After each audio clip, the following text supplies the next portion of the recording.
오늘 우리에게 주신 말씀은 마태복음 6장 13절 한 절의 말씀입니다. 제가 봉독하도록 하겠습니다.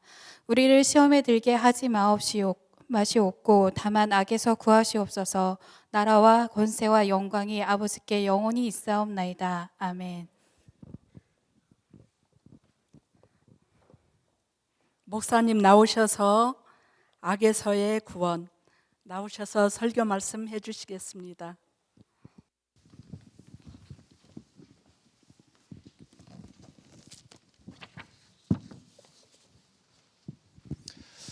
오늘은 주기도문 마지막 부분이기도 하고요. 물론 다음 주에도 기도에 대한 말씀을 함께 나누겠는데요. 이제 마지막으로 다만 악에서 구하시옵소서, 이 말씀을 가지고 함께 은혜를 나누기를 원합니다. 주기도문은 하나님과 관련된 세 가지의 조항과 이웃과 관계된 네 가지의 조항이 있다고 그랬죠. 오늘은 그 마지막 이웃과 관계된 조항으로서 악에서 구원해 달라는 기도 함께 나누게 되는데요. 왜 이 기도를 드려야 되느냐? 우리가 늘 반복해서 말해왔던 것처럼요, 우리는 스스로 악의 문제를 해결할 수 없습니다.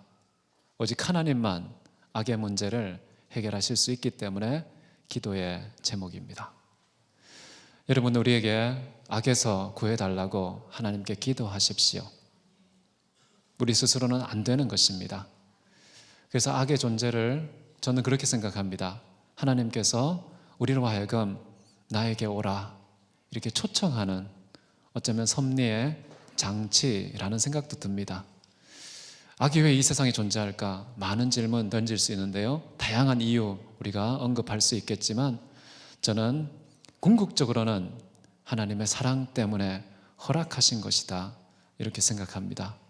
그래서 우리에게 악이 있을 때에 하나님의 사랑을 기준으로 생각하면서 악에서 건져달라고 부르짖고 하나님께 나아가는 저와 여러분 되시기를 바랍니다. 여러분, 악이라는 것은 이 두 가지 종류로 구분할 수가 있습니다. 내적인 악이 있고요, 외적인 악이 있습니다. 그래서 우리는 기도할 때 내적인 악과 외적인 악 두 가지 모두로부터 우리를 건져달라고 기도해야 되는 것이죠. 내적인 악은 무엇일까요? 우리 자신입니다. 여러분 자신으로부터 여러분 구해달라고 하나님께 기도하셔야 됩니다.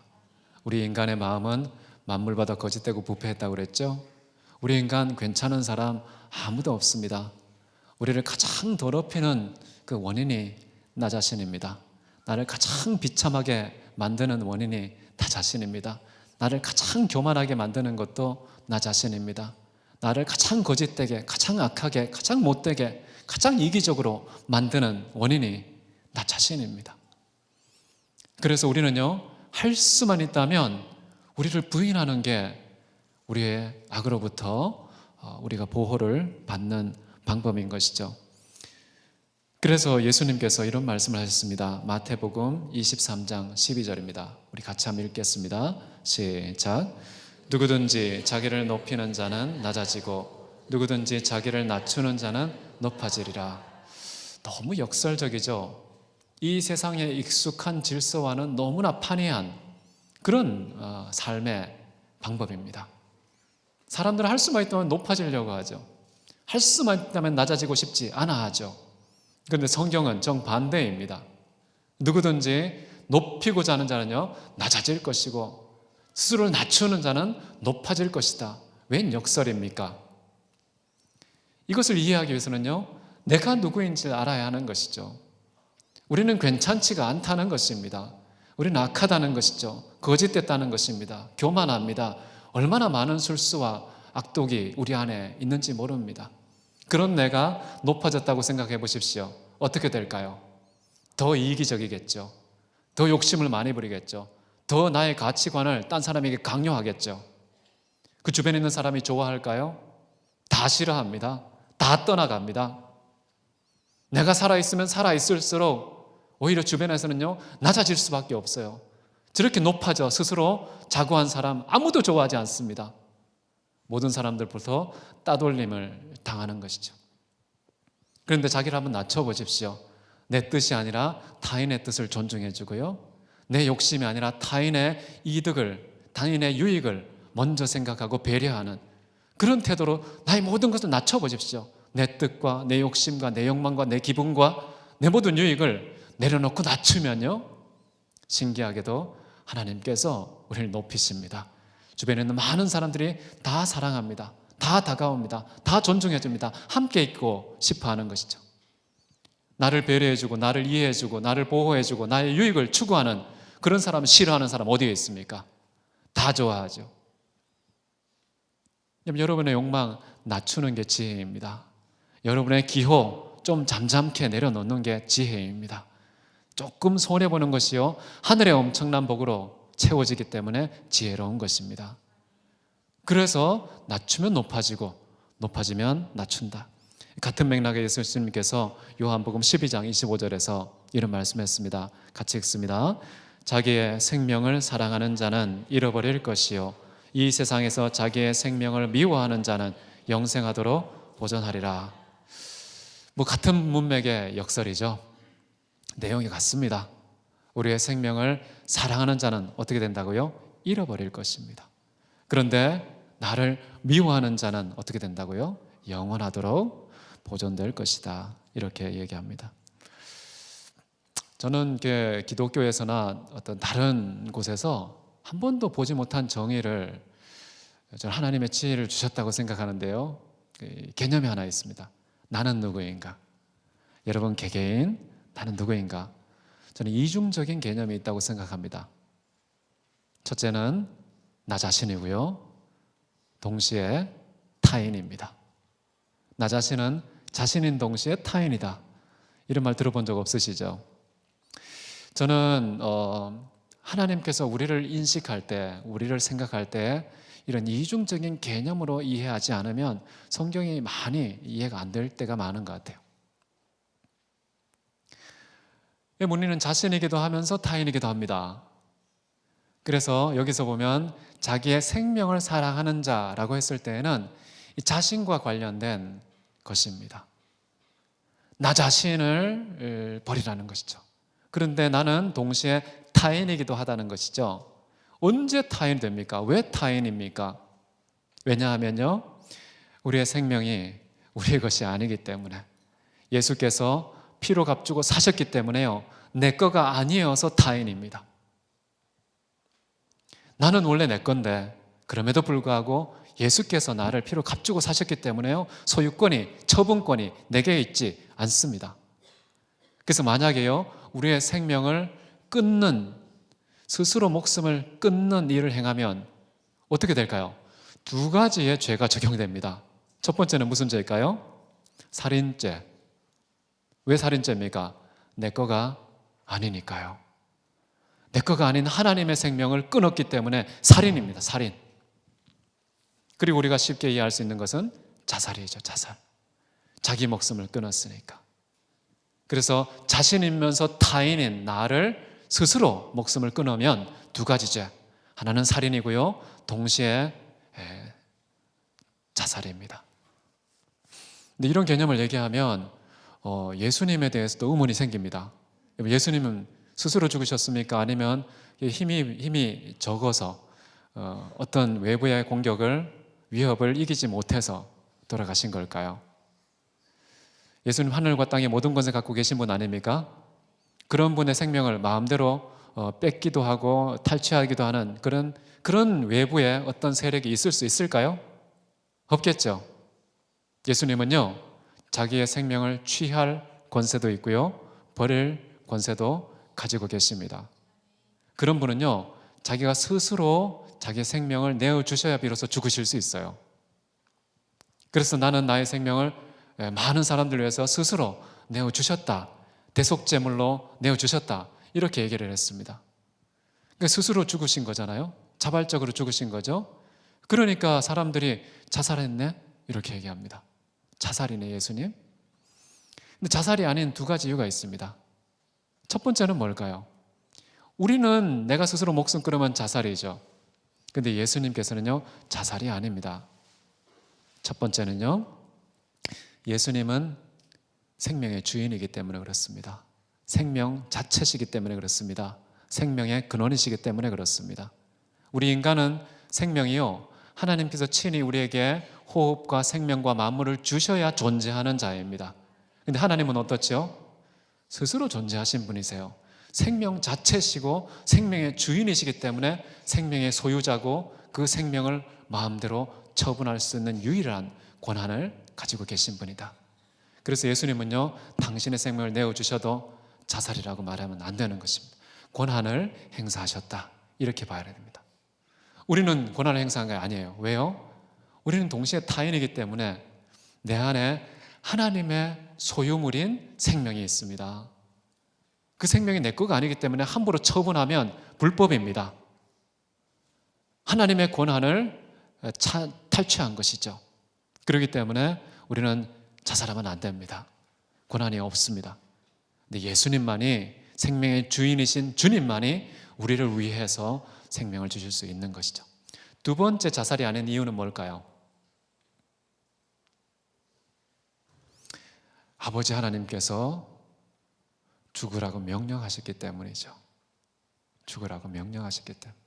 다른 모든 사람 중에 하나님께서 너 이제 죽어라, 이렇게 명령하신 분 계십니까? 우리가 자살하면요, 하나님 명령에 불순종한 겁니다. 생명이 여호와께 있는데 그 여호와의 생명을 내가 임의로 처분하는 불법과 불의를 저지른 것이고요. 그런데 예수님의 경우는 달라요. 이 땅에 하나님의 백성을 위해서, 많은 사람들을 주의 자녀로 삼으시기 위해서 희생적인 그런 죽음을 하나님께서 명령하셨습니다. 그때 예수님은 그 명령에 순종하시는 죽음을 당하셨기 때문에 자살이 아닙니다. 스스로 죽으셔도 자살이 될 수가 없는 것이죠. 그래서 빌립보서 보면 사도 바울이 이렇게 얘기합니다. 예수님은 우리 종의 형체를 입고 이 땅에 오셔서 죽기까지 뭐 하셨다고 그럽니까? 순종하셨다, 이렇게 나오죠. 순종하셨다. 죽기까지 자살하셨다, 이렇게 하지 않으시고 죽기까지 하나님 말씀에, 명령에 순종하신 것이다, 이렇게 나와 있습니다. 우리는 자신인 동시에 타인입니다. 근데 예수님만 스스로 계신 자신이십니다. 궁극적인 자신은 하나님밖에 없는 것이죠. 우리는 모두 하나님 의존적인 존재라는 사실, 여러분 믿으시기 바랍니다. 우리는 스스로 존재하지 않기 때문에 피조물이라고 얘기합니다. 우리의 생각, 우리의 판단, 우리의 삶, 우리의 생명, 우리의 자유, 우리의 존엄성, 독립적으로 스스로 갖고 있는 거 하나도 없습니다. 모든 것이 하나님 의존적인 것이다. 그래서 우리는요, 하나님께 철저히 의존할 때에 악을 범하지 않습니다. 악하지 않습니다. 죄를 짓지 않습니다. 스스로 독립한다고 하는 순간, 그때부터 우리의 내적인 죄가 시작되고 외적인 죄로 표출됩니다. 그렇기 때문에 우리 존재가 누군지가 굉장히 중요해요. 우리는 의존적인 것인데 아담과 하와가 어떻게 했습니까? 독립선언했죠. 하나님처럼 내가 생각할 수 있어, 하나님처럼 판단할 수 있어, 하나님처럼 살아갈 수 있어 라고 독립선언한 것이 하나님의 명령을 갖다 버린 것입니다. 내가 왜 그것을 따라야 해? 나는 스스로 내가 주체가 되어서 나의 독립성과 자율성을 마음껏 발산할 수 있는 그런 존재라고 선언한 것이 죄입니다. 그게 어떤 걸로 나타났습니까? 선악과를 따먹는 방식으로 나타났죠.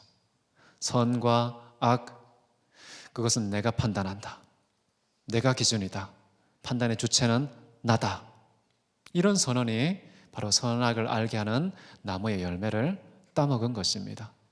그런데 한번 생각해 보십시오. 인간이 과연 선악을 판단하는 주인공이, 주체가, 기준이 될 수가 있을까요? 선악을 판단하려면 최소한 어떤 자격이 요구됩니까? 선이 뭔지, 악이 뭔지 알아야 될 거 아니에요.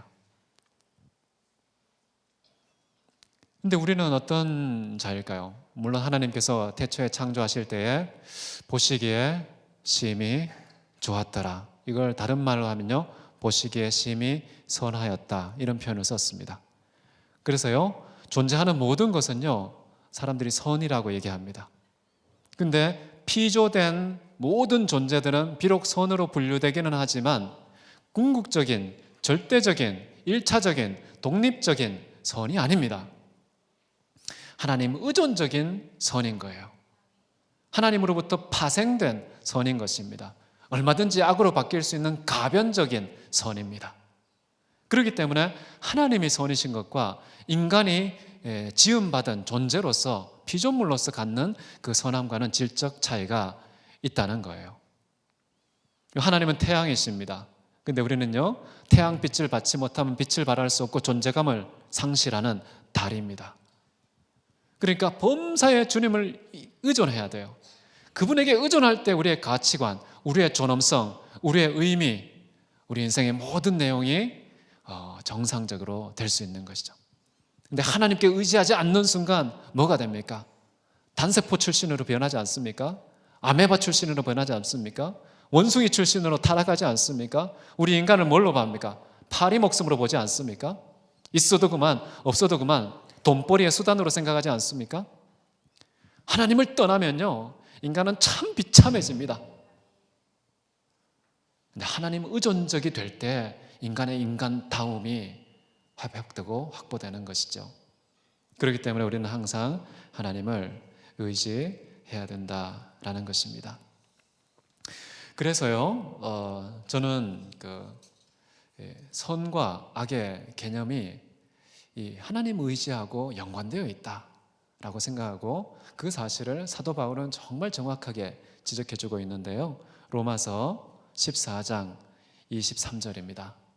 로마서 14장 23절 우리 같이 한번 읽겠습니다. 시작. 믿음으로 조차 아니하는 모든 것이 죄니라. 우리는 하나님 의존적인 존재이기 때문에요, 어떤 독립선언도 죄에서 자유롭지 않습니다. 전적으로 우리는 하나님에 의존한 존재이기 때문에요, 하나님을 신뢰하고 그분을 의지하고 그분만을 믿을 때에, 그렇게 믿음으로 살아갈 때에 비로소 죄로부터, 악으로부터 구원을 받는 것이죠. 그래서 여러분, 믿음으로 사셔야 됩니다. 하나님 의존적인 삶을 사셔야 됩니다.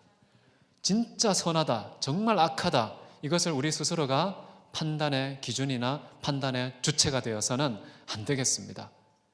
선악을 판단하는 기준은 누구에게 있을까요?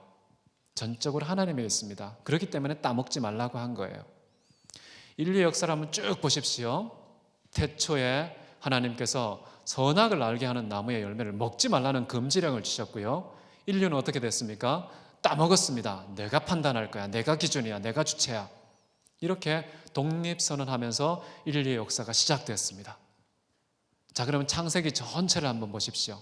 창세기 전체의 주제가 뭘까요? 창세기 전체의 주제는 이 태초에 일어난 이 사건과 연관되어 있습니다.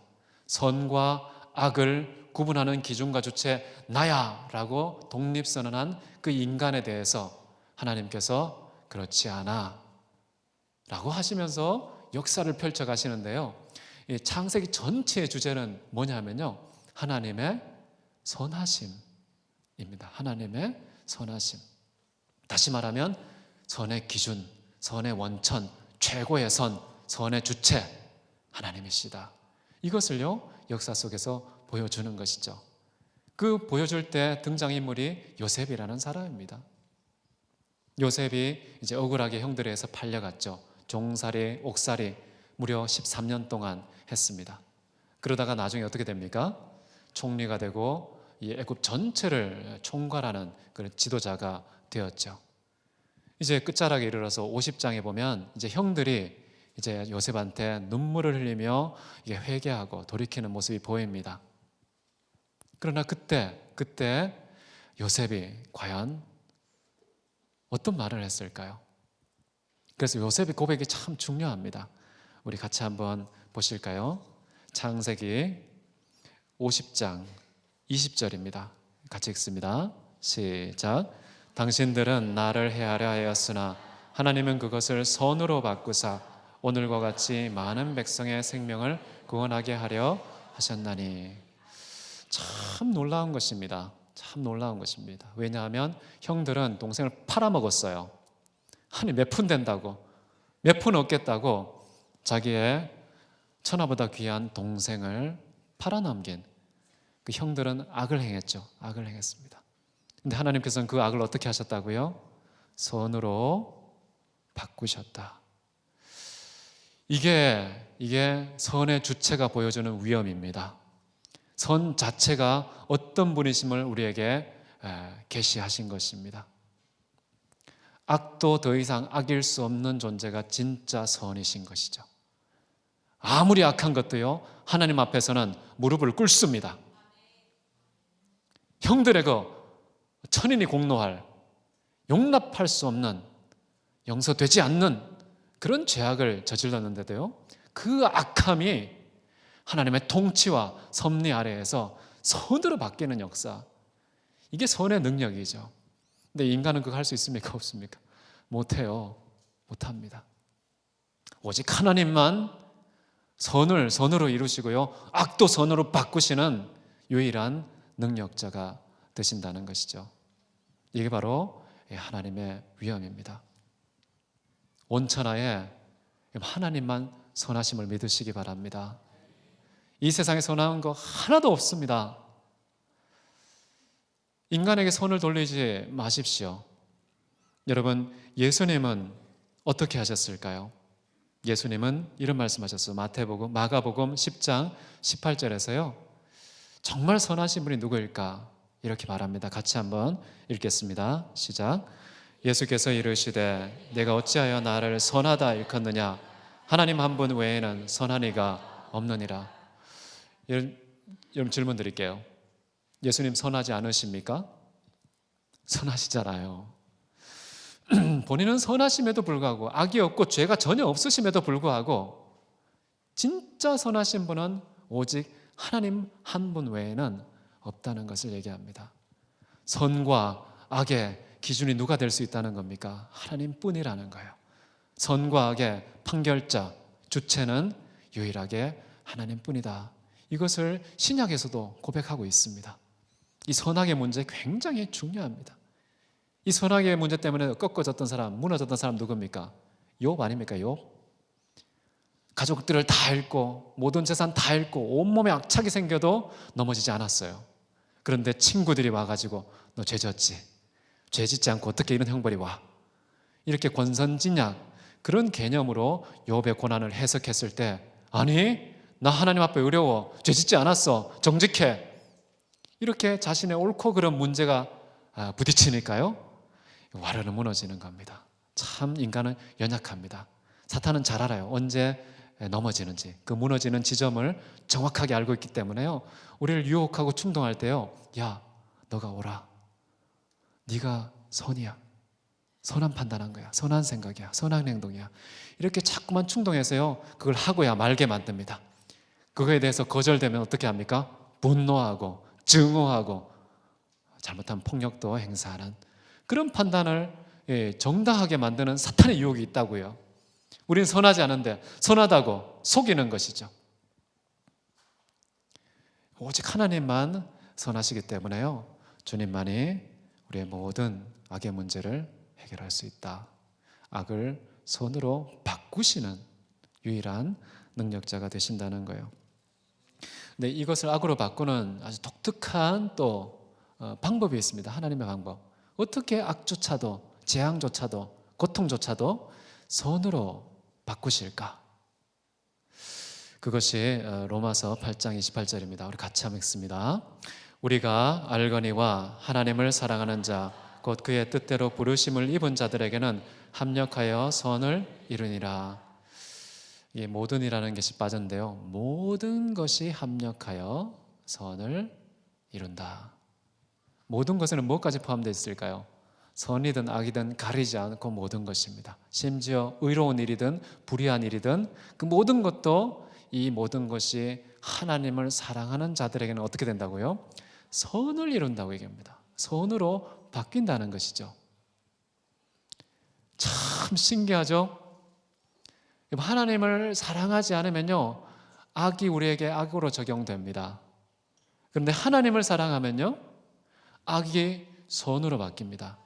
협력하여 우리에게 선을 이루는 도구와 수단으로 바뀐다는 거. 그래서 이렇게 말하는 것이죠. 적신이나 칼이나 기근이나 온갖 우리가 악으로 분류하는 모든 내용들도 이 사랑하는 자에게는 결코 악으로 작용되지 않는다. 그러니까 악으로부터 구원받는 거 아닙니까? 그러니까 악으로부터 우리를 지키시는 거 아닙니까? 하나님께서 우리를 악으로부터 지키시는 방법은요, 하나님 사랑입니다. 하나님 사랑해야 이기는 거예요. 막 머리를 쓰고 계산을 하고 막 온 전략과 전술을 다 동원해서 내가 주체가 되어서 이기려고 하면요, 더 깊이 빠집니다. 그러나 하나님 사랑해 보십시오. 너무 막연하죠? 관념적으로 들리시죠? 그러나 그럼에도 불구하고요, 하나님을 사랑할 때 악의 문제가 해결됩니다. 좀 너무 신기한 것 같아요. 너무 신기합니다. 그래서 하나님을 사랑하는 자 어떻게 되느냐? 요한 1서 5장 18절 같은 맥락에서 요한은 이렇게 확신합니다. 같이 읽습니다. 그를 지키심에 악한 자가 그를 만지지도 못하느니라. 그 사람은 하나님을 사랑하는 사람입니다. 하나님을 사랑하는 사람은요, 악한 자가, 악한 일이, 악 자체가 건드리지 못한다는 것이죠. 다른 곳에서는 머리털 하나도 상쾌하지 못한다. 왜냐? 그 악들이 하나님은 손으로 바꾸시니까요. 악이 악으로 작용되지 않는 하나님의 보호, 하나님의 지키심, 악에서 건지심, 그런 은혜가 하나님을 사랑하는 자들에게, 그 뜻대로 부르심을 받은 자들에게 이루어진다고 우리에게 약속해 주신 것이죠. 그렇기 때문에요, 하나님께서 우리에게 악조차도 선으로 바꾸시기 때문에 우리는 어떻게 악한 자들에 대해서 처신해야 될까요?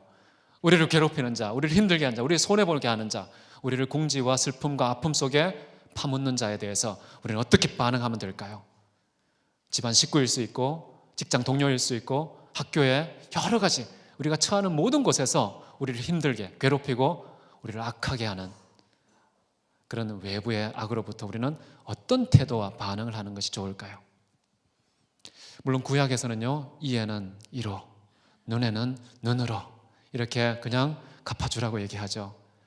왜냐하면 그때는 완악했기 때문에 그렇다고 말합니다. 완악했기 때문에 어떤 독특한 그 시대성이 반영된 하나님의 계명이죠. 최소한 이빨 뽑으면 생명을 끊지는 말고 이빨 하나만 뽑아라, 절제하라는 것이죠. 그나마 우리의 어떤 욱하는 독한 본성들이 있지 않습니까? 이 대로받으면 뭘로 줍니까? 바뀌었습니까 혹시?